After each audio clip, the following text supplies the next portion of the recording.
Hi guys, welcome back to Olive's Tree. Today I've got a little bit of a different vlog. Today is a little bit personal, and I've been and had a Portacath inserted today. I've been lucky enough with all of my treatment, I haven't had to have a Portacath in. I've had a PICC line, I've had central lines, I've had high-pec pumps, all that sort of stuff, oral chemo. But today I had to get a Portacath implanted, and I thought it would be a really straightforward procedure with a local anaesthetic, and it turned out I ended up having a general anaesthetic, and it took a little bit of time to get it in. So I'm feeling a little bit sore and flat tonight, and you know, it is what it is. Unfortunately, it's not placed in a good spot on my chest. It's here and further down near my arm, you know, under your arm, goes along that sort of area. And yeah, it's actually causing a bit of discomfort tonight. Having had 12 surgeries, I didn't think it'd be painful at all. Anyhow, I was wrong. So I'm just wondering if that's the placement of it. And obviously, you're probably all thinking, oh dear, you know, what's happening, what's going on? They're putting in a Portacath. Okay, so yes, there has been a little bit of a development with my, I'm not going to say the C word, with my illness. And the treatment that I have been on since the first week of October 2024, it has worked remarkably well, but not well enough. And so my oncologist has decided to add in two more drugs, two more chemotherapy drugs to the one I'm already on. And yeah, that was a little bit disappointing because I feel so well. I don't feel like a sick woman at all.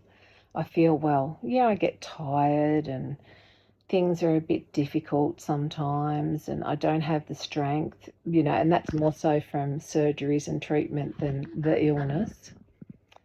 I do feel really well. And so it was a little bit of a shock to find out that it hadn't been as successful as it could have been.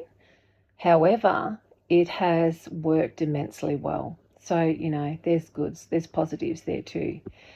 Anyway, so what they're adding in is, what's it called? I've had it before. It is Fulfury. It used to be known as Fulfox, but it's now Fulfury, and it's one that you normally, oh, well, I've had it before with oxaliplatin. So I'll have the Fulfury added in, and a new one called Iranidutac or Tudac or something. I'll put it on the screen. It's a new one. Haven't got my my tongue around that one yet. And yeah, so the oncologist said, Mandy, we are not doing this through an IV, through IV access. We're getting you have to get a Portacath.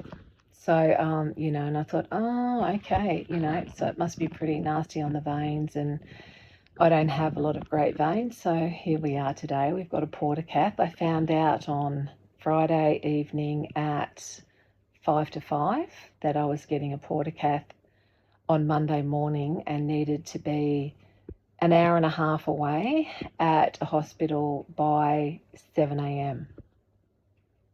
So we travelled over and stayed Sunday night because it's just exhausting for me being nil by mouth, just in case. And as it stood, I was so dehydrated. Excuse me. I was so dehydrated going into theatre that they had to really quickly pump some IV fluids into me so that the sites where I was marked up would be more accessible and there was a better chance that it'd be successful implant. So anyway, under ultrasound, they marked up 4 spots, and the second, I did say to the surgeon, don't put it in my neck. She said, we'll just put it in your neck, it'll be fine. And I said, I'd really appreciate it if you didn't do that. I've had one in my neck before, and I've had it in there for almost a month, and the pain in my neck and shoulder from day one never went away until it was removed. I could not turn my head at all, could not move one shoulder. It was, for some reason, it just was, yuck. Anyway, it turns out that there's a small percentage of people that happens to, and I was unlucky enough to be one of them. So she said, okay, the neck will be the absolute last resort. And I, obviously told her where I've had them, showed her my scars on my chest where I've had one on the left and one on the right. But today, those veins weren't going to be any good. And anyhow, so it is right over towards, the area, well, it's down sort of a bit onto the breast and in near under my arm, and I can feel, it's actually, it's a lot more painful than I anticipated. And I'm not taking anything away from pain that other people have experienced having a Portacath. I just didn't think that I would be this sooky about it. Normally I've got a fairly high pain tolerance, and this is really sore. Like, it hurts if I clench my fist on my right hand. It's that sore. And, as we know, day 3 is always things, the pain changes, it isolates as it's healing. It can be a little bit sharper, but then day 3, and then day 4 things improve. So by the end of the week, won't even know I've had it, hopefully. But if you've had a Portacath or some type of, tunneled central line or similar put in, and in that area, and it's caused you, discomfort, can you just give me some tips on how I'm going to sleep? I'm a side sleeper, and I'd really appreciate any advice that anyone has about trying to get comfortable. There's not going to be any comfort tonight or tomorrow night. That's normal. But going forward, the hospital said you're going to need, to alter the way you sleep and whatever for the next few weeks, and possibly then permanently while it's there. So if you've got any tips, I'd really appreciate it if you shared them with me in the comments. And if you don't feel comfortable sharing that information publicly, there's an email address in my descriptions all the time, and you could drop me a private line on that email address, and I would really appreciate any advice or tips or that you might have to share. I'd be forever grateful. So yeah, so if you've been unlucky enough to be in this position and you can help, please do. So while we're talking about things not being as good as they are, they could be a lot worse. So, I'm not panicking. I'm not scaring anybody or panicking anybody. It's just basically that the treatment I was on didn't get rid of some things, some lymph node involvement. And it did stop it spreading, but not, those lymph nodes are maybe a tiny little bit bigger than they were, and there are a few of them around my body. And so we're adding in the big guns and going to try and see what we can do to get rid of them, because this is just not I'm coming up to my 5-year anniversary on the 9th of April. I'm very excited about that, and I'm very proud of that because I've worked very hard. And I know a lot of people would say, why are you excited about a 5-year anniversary from your diagnosis? Well, because I shouldn't be here. And I fought tooth and nail to make sure that I am. So I'm really proud of that. And I'm looking forward to that 5-year anniversary. And every extra day is a day closer to a cure, to other options that buy time until there's a cure. Medical history is rewritten every single day in the world. And you've got to be excited about that, or this will eat you up. And I don't live my diagnosis. I forget for, sometimes days. I've forgotten once for about 3 weeks about my diagnosis. I was just so busy doing stuff. I was off treatment, felt so great, just went about, whatever. And then someone asked me and I went, oh, yeah, that's right. Okay, back down to earth. And so it's not that I'm ignorant and I'm, pretending it's not there. I just am busy enjoying every single day in the smallest ways. Yeah, there are days where I don't get dressed. I might still be in my PJs when I go to have a shower that night. And you know what? That's fine. If that's what you need to get through that day, because it is a really tough day, whether it be pain, illness, nausea, side effects, whatever, just feeling the emotions of everything you're going through, that can really knock you for six. So you have those days. Don't ever be embarrassed about it. They're there to protect you mentally and in turn physically. So, those days are so important. If you need those, have them. And don't let anyone tell you that you're lazy or you're not trying. Don't accept that. That's not right and it's not fair. You do what you need to do, but never give up hope. So I'm looking at this Portacath tonight and thinking about how painful it is at the moment. And the realization hit me that, the oncologist just said, we'll reassess in 3 months. We're looking at 6 at least. And I thought, 6 months. I don't think I'm tough enough. I've had this fury before.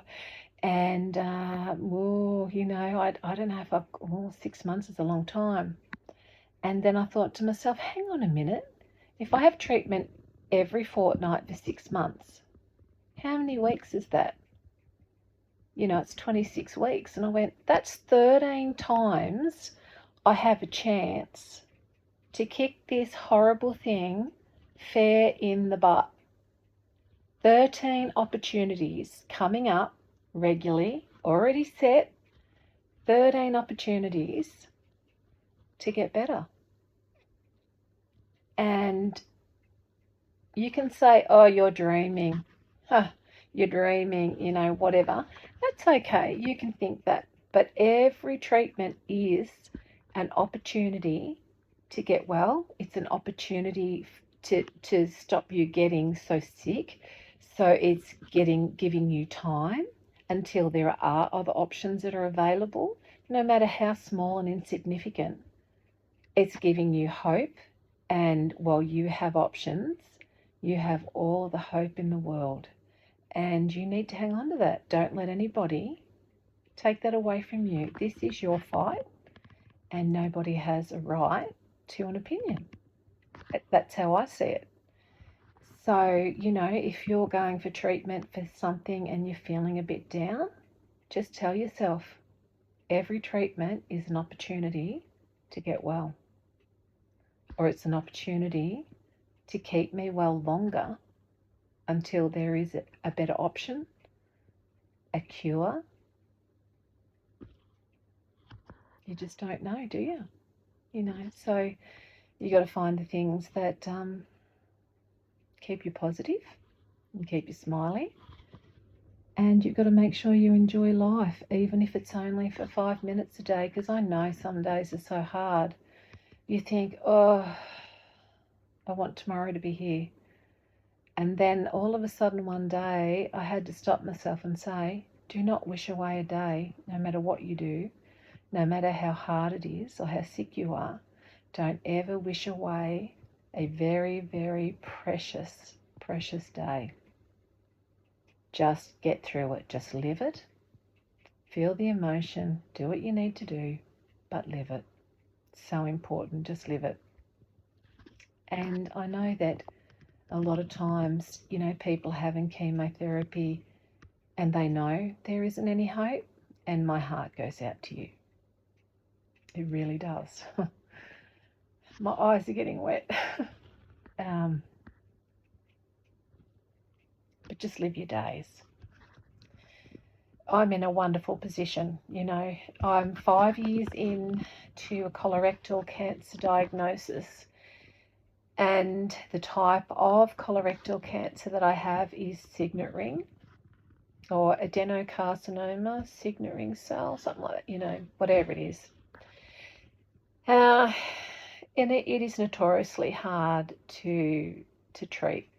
Unfortunately, it took a long time to get diagnosed, and if anyone's interested, I will record a little separate video about that, because it may be very helpful to somebody who's experiencing the same symptoms, which were not related to colorectal cancer at all.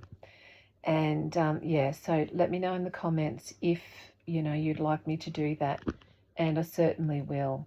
I keep my what's happening around me very private, have done until this very moment. And there are so many lovely people that have reached out on my channel, and you've come over from Budget Cooking UK, from the beautiful Kerry Morton, and you've left the most heartfelt, lovely messages for a lady you don't even know. And I am so, so thankful and grateful for you for stopping by, Olive Tree. I'm so thankful for the lovely words and the kindness that you've left me, and it has lifted me to no end.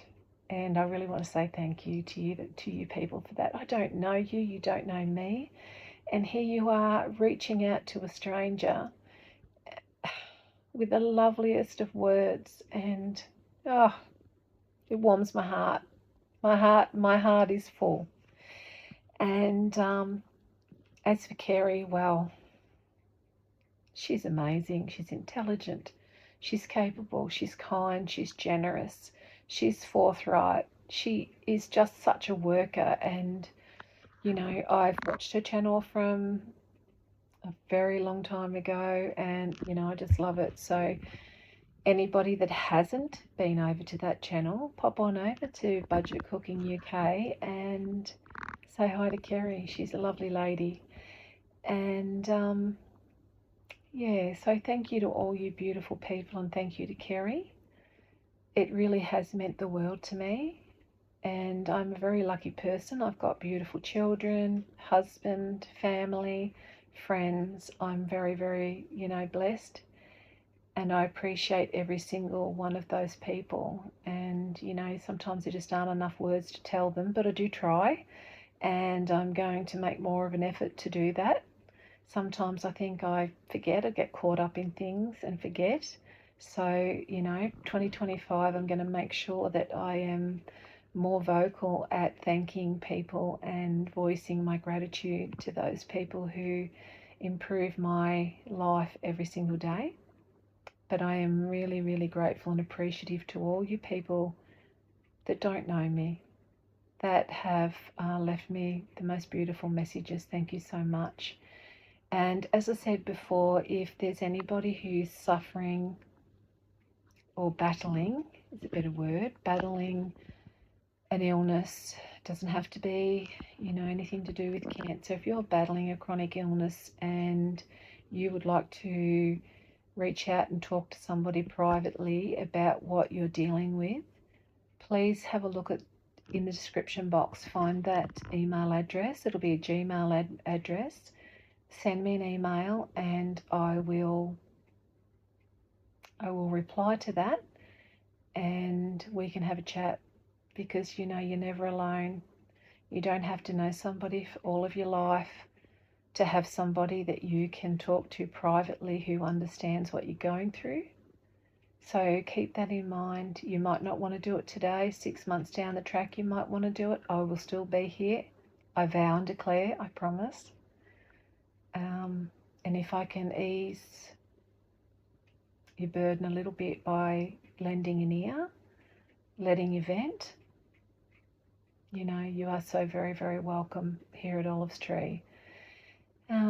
Yeah, so I'm not really sure what's going to happen with the Portacath. It's in a very awkward position.